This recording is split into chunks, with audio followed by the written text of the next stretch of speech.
रिया को इटावा से कानपुर जाना था। ट्रेन रात 11 बजे की थी और वह अकेली इधर उधर नजरें घुमाकर देखा तो सब प्रतीक्षा में ऊँघ रहे थे, तो कुछ सामान का तकिया बना सो रहे थे, कुछ अपने फोन में व्यस्त। छोटा स्टेशन और भीड़ भाड़ कम।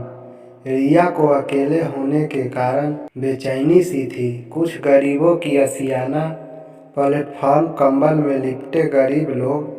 तभी रिया की दृष्टि एक तकरीबन 70 साल की वृद्धा पर गई, जिसके पास फटा हुआ एक कंबल था। अधिक ठंड की वजह से शायद वह सो नहीं पा रही थी। पास होने के कारण रिया ने पूछा, अम्मा, आप अपने घर नहीं रहती? बेटी, मेरा बेटा लेने आएगा, चेहरे पर चमक लाते हुए वृद्धा ने कहा। रिया की दिलचस्पी बढ़ी। कब आएगा आपका बेटा? 6 महीने हो गए, मुझे हरिद्वार घुमाने लेकर आया था।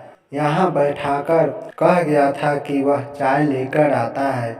अम्मा की बात सुनकर हृदय पसीज गया और वह समझ गई कि उनका बेटा धोखे से यहाँ छोड़कर भाग गया है। अम्मा, अगर वह नहीं आया तो?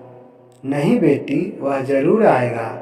मैं यहाँ उसका इंतजार करती हूँ कि पता नहीं वह कब आ जाए। रिया ने अपने मामा को फोन किया, जो बेसहारा लोगों के लिए अपना घर नामक संस्था चलाते हैं। हुलिया बताया और अम्मा को ले जाने के लिए कहा।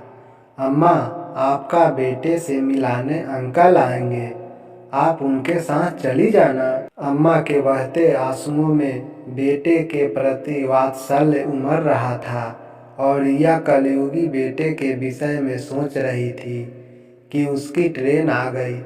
जाड़े की उस रात में एक अम्मा का सहारा बनकर रिया संतुष्ट थी।